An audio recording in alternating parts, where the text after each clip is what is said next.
Pour être honnête avec toi, j'y croyais pas. Je ne pensais pas que ces 7 images auraient un impact extrêmement puissant sur ma vie, sur mon mental. Et pourtant, elles l'ont eu. Et tu vas les découvrir dans ce nouvel épisode de Super Coach.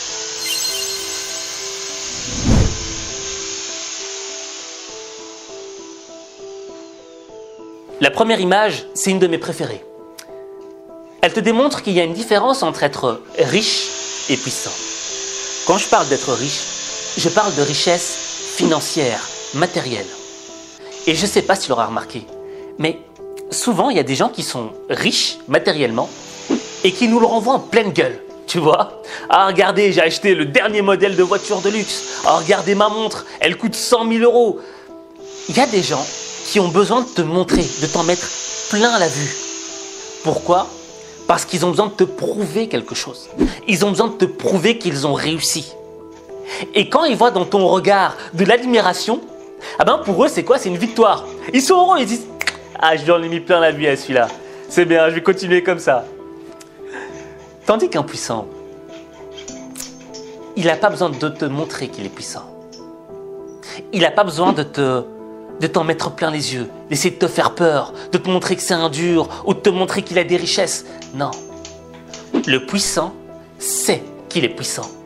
Il se suffit à lui-même. Il s'admire lui-même. Il n'a pas besoin du regard des autres. Et ce que j'aime dans cette image, c'est que tu vois la profondeur de l'iceberg. Le riche, fortuné, matériel, il a une profondeur assez petite, quoi. Son iceberg, il ne va pas dans le fond, parce qu'il n'y a pas de fond intérieur. Tout est dans le chaud, tout est dans la surface. Mais la personne puissante, elle ne te le démontre pas. En surface, c'est pas impressionnant. Mais quand tu rentres en profondeur dans ce que cette personne est, dans ce qu'il habite, dans ce qu'elle est vraiment, tu vois que c'est énorme. Et donc mon conseil pour toi, c'est quoi?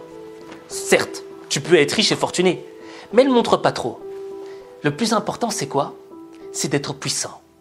Et il n'y a que toi qui peux être en vérité avec toi-même et te dire si tu es vraiment puissant ou pas.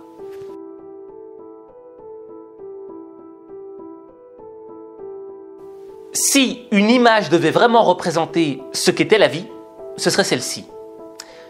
Généralement, lorsqu'on a un objectif, lorsqu'on a un rêve, on a tendance à penser que ça va aller tout droit, comme sur des roulettes, tu vois.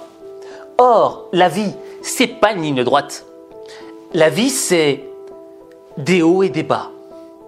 C'est une onde sinusoïdale. T'as vu, j'ai retenu mes cours de maths. Et au moins, ça aurait servi à ça. Et le truc, c'est quoi? C'est que quand on est en bas, on n'a plus envie d'avancer. Pourquoi? Parce qu'on est totalement démotivé. On est fatigué. Par contre, quand on est en haut, quand on est au top, up, on est chaud, on est motivé, on veut y aller. Et donc, l'enjeu de la vie, c'est quoi? C'est d'être capable de gérer les moments de down, les moments de bas. Et le truc, c'est que ça me fait penser au discours de Sylvester Stallone, tu vois.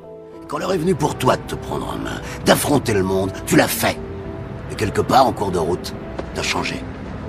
Et je t'ai plus reconnu. T'as permis à des gens de venir te gueuler à la figure et te dire que t'étais nul. Puis quand ça a été trop dur, tu t'es trouvé un responsable, une ombre qui t'empêchait d'éclore. Et je vais te dire un truc que tu sais déjà. Le soleil, les arcs-en-ciel, c'est pas le monde. Il y a de vraies tempêtes, de lourdes épreuves, aussi grand et fort que tu sois, la vie te mettra à genoux et te laissera comme ça en permanence si tu la laisses faire. Toi, moi, n'importe qui. Personne ne frappe aussi fort que la vie. C'est pas d'être un bon cogneur qui compte. L'important, c'est de se faire cogner et d'aller quand même de l'avant. C'est de pouvoir encaisser sans jamais flancher. C'est comme ça qu'on gagne. C'est quand tu te ramasses des coups que tu dois continuer d'avancer. Et la vie, ça va être ça. Ça va être constamment ça. Ça va être des ups et des downs, des ups et des downs. Tu vois, moi, par exemple, il y a 2 semaines, j'ai travaillé comme un fou. J'ai jamais autant avancé dans mon travail. J'étais trop heureux. Mais il y a 2 jours de ça, j'ai couru sur un tapis de course et je suis tombé. Et je me suis complètement déboîté l'épaule. Ce qui m'a empêché de travailler. Là, tu le vois bien, je te parle avec une main. L'autre épaule, je ne sais plus bouger le bras. Je suis handicapé de ce bras-là pour l'instant, tu vois. Et donc, j'étais dans une période de down. Parce que je me disais, mais putain, mais j'avançais tellement bien. Et ça m'a touché moralement. Mais après, je me suis souvenu de cette image. Que la vie, c'était des hauts et des bas. Et les bas, ils ne sont pas là pour t'affaiblir. Au contraire, ils sont là pour te renforcer.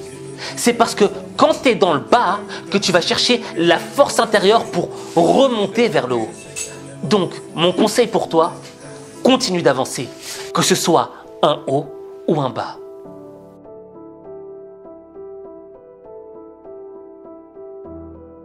J'adore cette image, parce qu'elle représente un de mes plus gros défauts. Quand j'ai un objectif, moi ce que je veux, c'est l'atteindre en 1 seconde. J'aimerais me téléporter comme Son Goku dans DBZ, tu vois. Tchoum, et je suis à l'endroit déjà. Mais c'est un dessin animé, c'est pas la vraie vie. La vraie vie, c'est quoi? La vraie vie, c'est le processus. On a tendance à penser qu'au résultat. Et quand on voit qu'on n'atteint pas le résultat, on commence à se démotiver. On n'a plus envie d'avancer. Et on est dans le down, ce que je t'avais dit précédemment. Et on arrive dans un moment statique parce qu'on se dit le résultat est tellement loin que je pense que je ne vais jamais y arriver. Or, ce dont tu dois prendre conscience, c'est que le résultat est une somme de différentes actions que tu auras entreprises. Et ça me rappelle l'histoire de Will Smith. Tu vois, Will Smith, un jour, il devait construire un mur avec son frère quand il était petit. Et ce qu'il a appris là-dedans, c'était la discipline. C'est-à-dire qu'il ne s'est pas dit « je dois construire ce mur extrêmement vite ». Non, il s'est dit « chaque jour, je vais placer une brique et je vais la placer correctement ».